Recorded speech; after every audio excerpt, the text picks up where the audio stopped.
Bonjour aimables téléspectateurs, chers enfants.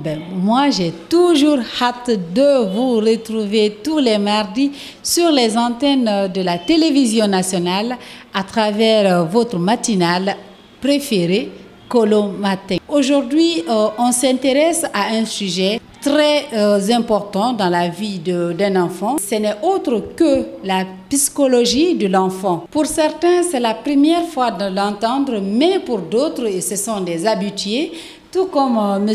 Alassane Chérif, qui est docteur en psychologie. Nous allons nous intéresser à la question qui touche la psychologie de l'enfant. Bonjour, M. Chérif. Bonjour, Madame Cissé. D'accord, s'il vous plaît, vous pouvez vous présenter pour nos enfants et les parents qui vous suivent actuellement. Oui, je suis Alassane Chérif, docteur Chérif. Je suis psychologue clinicien. Je suis aussi professeur de psychologie à l'université Sonfonia, par exemple. J'ai ouvert un master de psychologie pour que la Guinée ait des psychologues.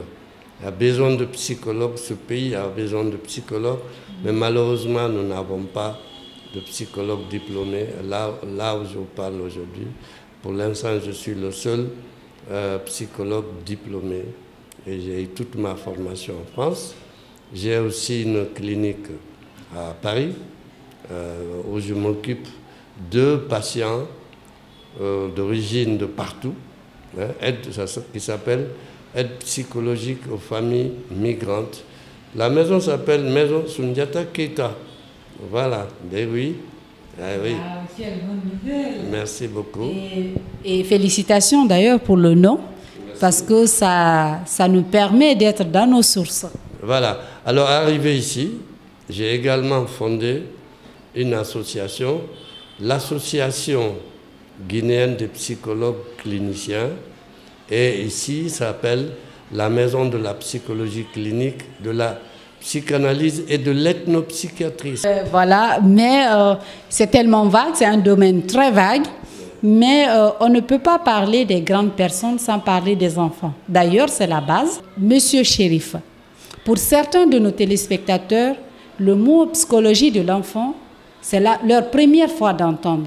Est-ce que vous pouvez leur parler, vous leur éclairer un peu à travers la définition et comment est-ce qu'un psychologue de l'enfant agit?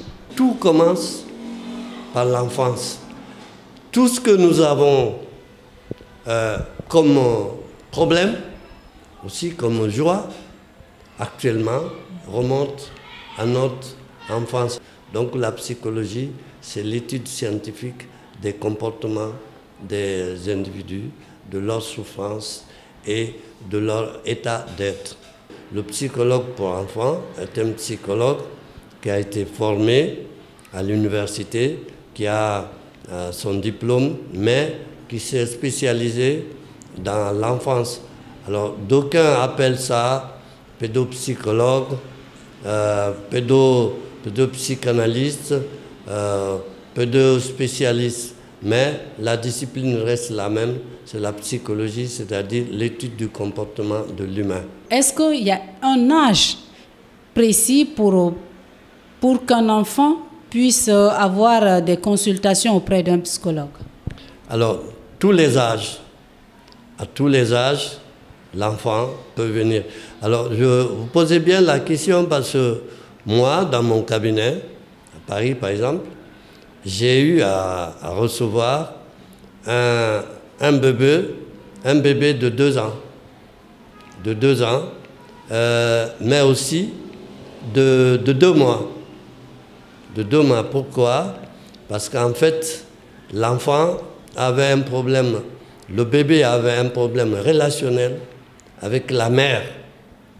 Et le bébé ressent tout. Il y a même une discipline qui dit que le bébé est une personne. Attention, ne vous y méprenez pas. L'enfant, il sent, il touche, il sent ce qui se passe autour de lui. Par exemple, quand les parents ne vont pas, l'enfant le ressent. Le bébé le ressent, je dis enfant, mais je pense au bébé. le bébé le ressent, il peut déprimer, il peut refuser de téter, il peut avoir beaucoup de réactions qui ont un rapport avec, effectivement, le lien entre ces deux parents. Il ressent tout. Alors, qu'est-ce qui s'est passé avec ce bébé de 2 mois? C'est-à-dire que sa mère n'avait pas désiré cet enfant. Ça existe. Les femmes qui ne désirent pas l'enfant. Et cette maman n'a jamais accepté de regarder l'enfant en face, le bébé en face. À chaque fois qu'elle prenait le bébé, elle le mettait comme ça.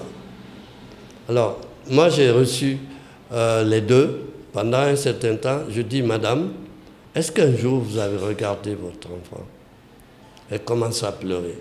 C'est là où elle m'a dit tout son problème, tout ce qui se passe entre son mari et elle. J'ai dit, voilà, c'est exactement ce qui touche l'enfant.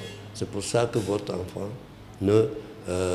réagit mal, c'est pour ça que votre enfant déprime, c'est pour ça que votre enfant n'accepte pas de téter votre sein. Et depuis ce jour-là, on a travaillé dans ce sens et tout allait bien entre le bébé et sa mère. Docteur, y a-t-il des signes, des symptômes cliniques qui peuvent aider ces parents qui nous suivent actuellement, qui peuvent les aider à détecter voilà, le besoin chez leur enfant? Alors moi, ce que je dirais aux parents, pour répondre à votre question, c'est d'être vigilant et d'être toujours dans l'observation de son enfant. Bien connaître son enfant. C'est-à-dire l'enfant qui n'a pas l'habitude de faire une chose ou de se comporter d'une façon, lorsqu'il change, il faut que la mère, pour ainsi dire, le père aussi. Moi, je dirais même que les parents sont les premiers psys de l'enfant. Parce que dès lors que tu viens, tu dis, qu'est-ce que tu as mon enfant? Qu'est-ce qui se passe aujourd'hui? Il y a un lien qui se crée.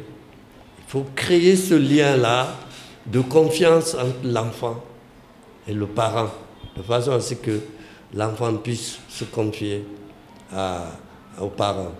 Alors, maintenant, on peut ne pas pouvoir éradiquer la problématique. Et c'est là où on fait appel à des spécialistes comme nous autres. L'enfant garde les choses pour lui. Mais ce qu'il garde pour lui, plus tard, et qui n'est pas travaillé, va ressortir sous forme de maladie, sous forme de souffrance en tant qu'adulte.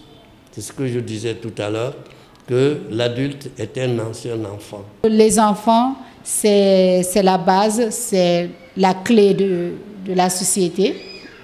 Et donc, il faut en prendre soin. Merci, docteur Chérif, d'avoir répondu à toutes nos questions.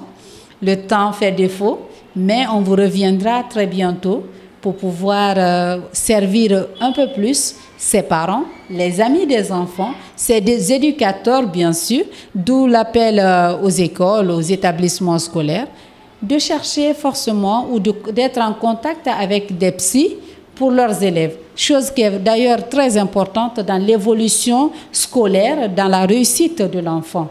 Donc, docteur Chérif, merci infiniment d'avoir répondu à nos questions.